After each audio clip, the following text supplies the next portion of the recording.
Good evening. My name is Odie Hawkins, and I'm here once again to offer you moments in time. Can I hear a second? Can I hear an amen for that from Zola? Amen. Amen from Moments Zola in Salena-Hawkins. time. I'm here to offer you moments in time. We're gonna get right to this. We've missed a week because we had to, and now we're back at it. I've been challenged.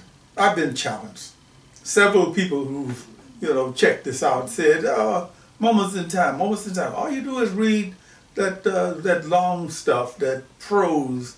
Last year you were reading from books, and this year you said you're going to read short stories and so forth and so on.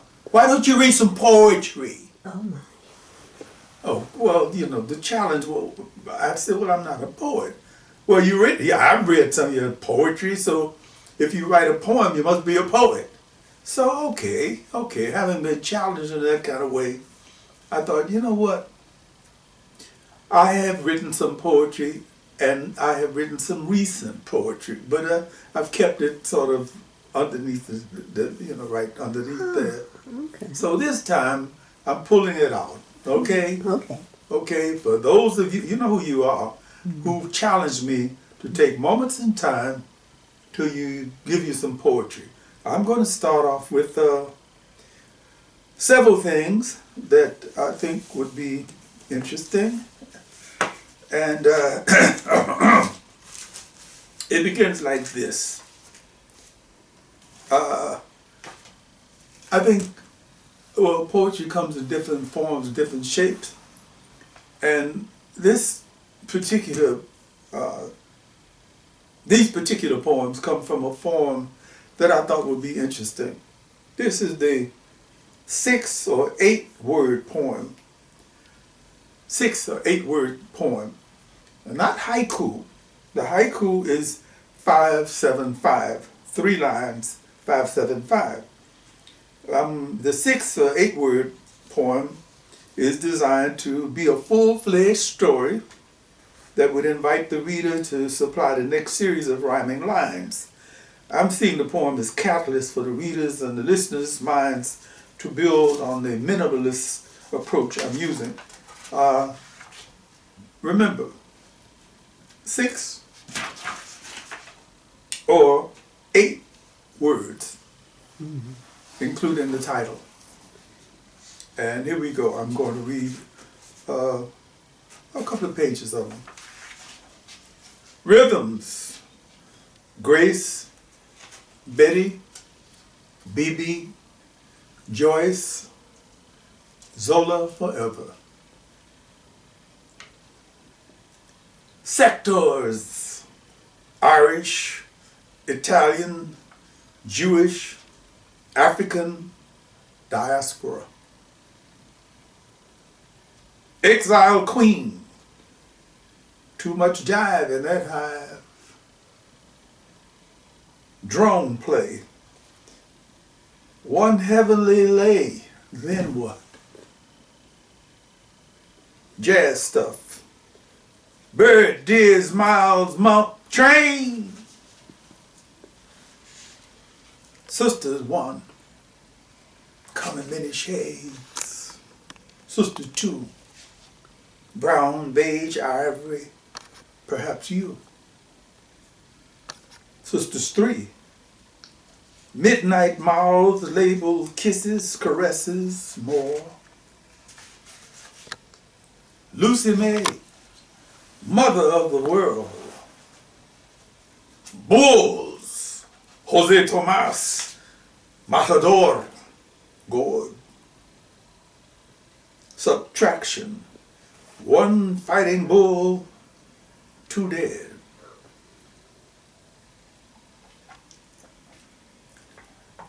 Chutzpah, a man, balls, bulls. Stuff, Oshosi, Shango, Eshu, Obatala, Yemaya. Our story, life with black-eyed peas. Gravestones. He was, she was, they were. Symphony now. Death. Eternal music playing. Philosophy 101. The meat. Nothing. Fight. Olfactory. The Channel 5 of dreams. Aroma. Nightmares. Giant snakes slobbering pit bulls. Dreamy teens. A starchy ooze. Hormones. Girl thoughts. Elephants elevated. Earth. Elders. Ultrasonic wisdom. Conservationists. No elephant ever spilled oil. Goddess. Her peeking at us. Mothers. Complex instruments. Mothers' faces. Feelings. Inside. Face yourself if you can. Proverb. The face may be yours. Don't laugh. Vets. Used faces, worn out, barely alive. Shock. Ego. Growth. Playground games enlarged. Balls. Footballs, baseball, pool balls, whose balls? Doctors in the house. Papa Doc. Baby Doc. And that is the beginning of our poetry session. And now we'll go on to more traditional poetry. The lead-in for this is as follows. Sisters come in many shades, flows in many ways from the auctioneer's gavel. It doesn't offer a judgment of skin pigment, but rather an acceptance of what resulted from the wholesale rape, enslavement of African women in America.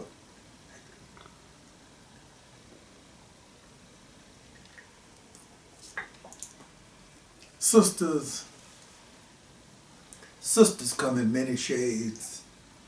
Chocolate milk trips with cocoa-flavored lips. Slender midnight misses, mouth label kisses. Banana yellow, walnut brown, beige skin, egg ivory, snow white with green eyes, full figures, amber hue. Sisters whose time is way overdue. Sisters come in many shades, and if you've listened closely, you may have heard you. 'Cause sisters come in many shades, many, many shades. The following poems have been taken from my first published novel, Ghetto Sketches. I use the poems as like transitional sections in the poem in the book itself, a book of prose, and the poems are as follows. Saturday night, and Saturday night, the main stem sizzles and crackles with the flicker of neon lights, the popping of stale fish grease, the mad aroma of barbecued ribs, boiled greens, candied yams, bean pies, Louisiana batter, fried swimps, ham hocks and things, and the horny sounds of black folks in love with the night. The stem swivels down 47th Street and Shy, heading for the bottom of Buttermilk Bottom, the Fillmore District, to Crenshaw in LA, or the dusty, crusty surface of Gwinnett Street in deepest Georgia, or any other place in the New World where the brother has had to take his chances, no matter whether the chance is for a Fulani queen in glorious red, or for a change of fortune that may rest on the pair of loaded dice. Who dice, be nice, come 7 twice.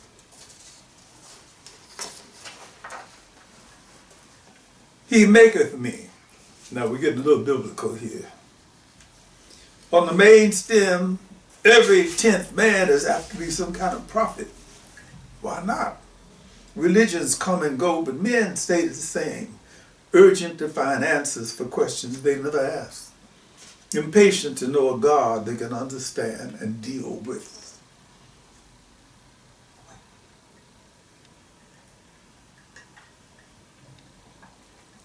The preaching man, woman, is one of those who has figured that much out, has delved into a few of the reasons why people want to return to places they have never been. The near storefront shrine smacks the perceptive person's face with a vibe that is almost holy. The earthy choirs bouncing from inside the holy walls and out onto the Sunday morning streets like ricocheting bricks. Thunderclaps spill from black men in kente cloths with golden throats. Thrills of an ungodly nature grip the captive, devout, jerk and twist their bodies into ecstatic shapes, pull their beliefs in front of a life that they will never know on planet Earth. Check them out. They stand around in dark suited groups after the arrangements for transport to heaven has been arranged for, shaking hands with their innocent hearts and praying for the next revival meeting. Hey, can I hear an amen? Amen here. Amen. Amen. Amen. Well, after that, I guess we got to go home and get something to eat. This is true. The poem is called Just Greens and Things. Just give me some good greens and things, a hog head, cheese, butter beans, and mama's black-eyed peas. Don't serve no mandarin duck or marshmallow stew here, please. Just give me some greens and things. Collards, turnips, spinach, and mustard topped by a meaty hot water cornbread to lick the pot up. No fancy Russian fish eggs, moldy cheese, and funny crackers served here, please. Just give me some greens and things. Just lay some greens and things on me. Brains and eggs when my feet first hit the floor. Grits and stuff to hold me until you finish the red beans and rice. Or good gumbo fixed the way girls from Louisiana used to do. Or just plain old greens and things. Trip me out if you want to on tripe. Egg batter fried chicken and honey flavored biscuits made from scratch. Stewed Arkansas squirrel, Louisiana frog legs, and West Texas rabbits. Or if you can't imagine that, or if you can't manage that, just stick some greens and things to me. Smothered steak, navy beans, pole beans, neck bones, and cabbage, cool red tomatoes and candied sweet potatoes, mountain oysters. Mountain oysters. Oxtails, peach cobbers, and mellow bread puddings. Or just plain old greens and things. Get on down to the pig if you have to. Pig snout and pork sausages, hog maw and chitlins, chopped from the side. But if you ain't got none of that, just give me some greens and things.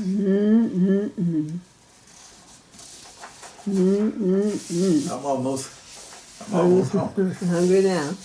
Well, after we've had Sunday, and after we've had Saturday, and after we had this and that, we wind up with some problems because living in the black ghetto is apt to create some problems. This is a piece that I was inspired by Miles Davis, trumpeter, jazz man. It's called Blue Veins. Blue Veins.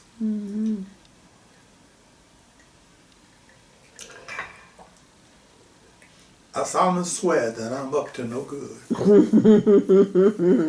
Thank you, Alfred. Somewhere, Miles Davis is blowing a lovely old cut called Blue Haze. The sound of his horn is sharp and bell-like, but soft and deliberate. as it snakes through the swarming streets, curling around the worn shoulders of ancient grandmothers, carrying modern-day crack cocaine problems. The sound trails hip Zulu ladies, unnaturally beautiful in their glistening oil-shadowed faces, with their flanged nostrils and flared behinds. The sound spurs the darting business of grimy Africoid faces who swoop hawkishly in and out of the swarming streets. Maasai warriors with Uzis ready for problems plant themselves in front of shrine pool halls, pool cue stick spears resting easily in their manicured hands. The Maasai warriors frequently send the grimy faces off on coded journeys, guaranteeing their immersion into the underworld. Somewhere, Miles Davis is blowing, and from another place, Coltrane is too, and Lou Rawls, Bird, Diaz, Muddy, and the Count, and always the Duke. And God, Oludumare, only knows how many others are mingling themselves with the swarm of the streets unself-consciously, naturally. I'm going to end this poetic section of the reading with a poem that's not too upbeat, but it's the truth. It's something that happened with some people who are attempting to stand up. The title of the poem is Africanthropus erectus, which translated from the Latin means, well, African standing up. Deep, deep in the guts of shadowed back steps, shrouded by piss-stench hallways, fumbling rats, and benign neglect, the dark baby boy screwed his slender face into a crisscross knot, tightened the cord on his bubble vein, and impatiently waited his turn. The thin flayed arm traced to the wrist with sullen bite from the angry needle, slowly settled itself by the side of his slim dark body, stung to death by the horse.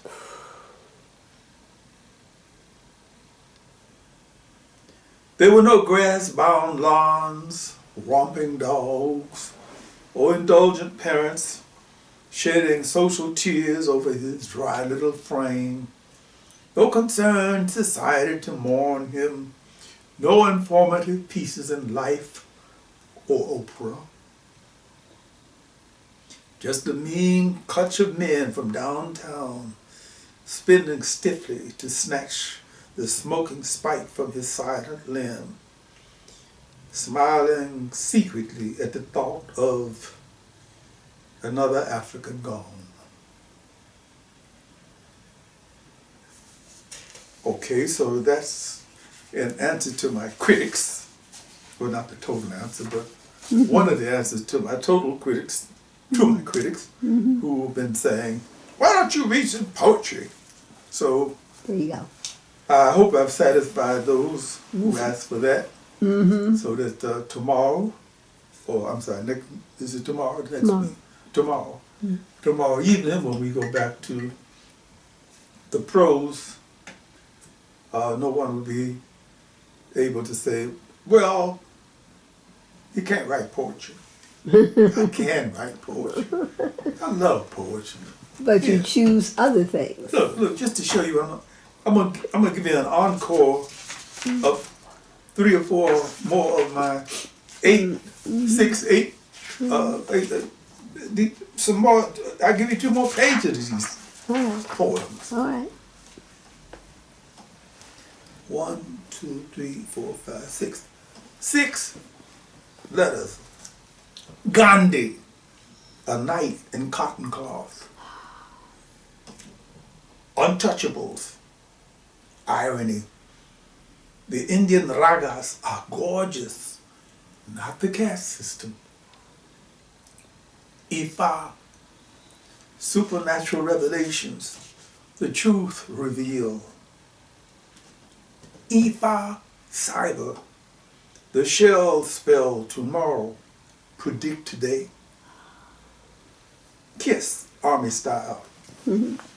Keep it simple, stupid.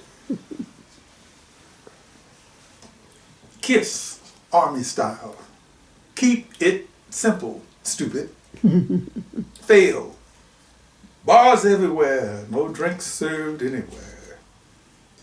Freedom poem. The Taliban banned kites. They banned ankles. Freedom. Banned poems. Freedom flew. Brother Armando, you spiced up our spirits, Parazza. Love. You got my cherry. Te loco. So far from Moctezuma, Popicate Petal. So one, divine sounds, Zola's laughter, attitudes. Mexico one, sacred pyramids turned into pedophilic shrines. Hai! Sashimi, sushi, wasabi, tendon, donburi. Japanese know one. No means so much, almost too much. Japanese know two. We see, we feel, ghosts stalk our souls. Negroids. Connolly, Thomas, Elder, West, Steele, Kane, Keys, Throwback Blacks, Obama. Thank God for your mama. Politicians, I promise you more than John H. Clark. Industrialization is not civilization. Civilization happens when we are civil to each other. True artists create something from nothing. Ancestor 2. Charcoal faces passing, Ghana. See grandfather there, grandmother? So there's my encore, and I'll leave it at this point because it's time for me to go write another poem. Fantastic, Odie. Thank you for joining me, Zola. I want to thank you for being such a positive presence. She's behind the camera, but she's throwing out these warm, friendly, supportive looks. And occasionally when I ask her to say, amen, I give you a amen. Well, obviously you can tell she's church bound, or has been church bound, or was in church and bound. And bound. And your website is www.odiehawkins.com. And I hope that Post Office Box 2898 mails us our... I hope so too. Our the bracelets from Africa that we sent yes, from Leonard Kennedy. Leonard Kennedy? Yes, Leonard Kennedy's. Yeah, he sent it to the wrong post office box. By accident, yeah. Yeah. So it'll turn out good. It'll turn out good. And with that, thank you, tomorrow night. Tomorrow night. Thank you for this moment in time. Thank you for my cup, Alfred. Yes, thank you for his cup, Alfred. And thank you all those who listen. If you like the video, please hit the like button and check him out on Google or www.odiehawkins.com. Yes.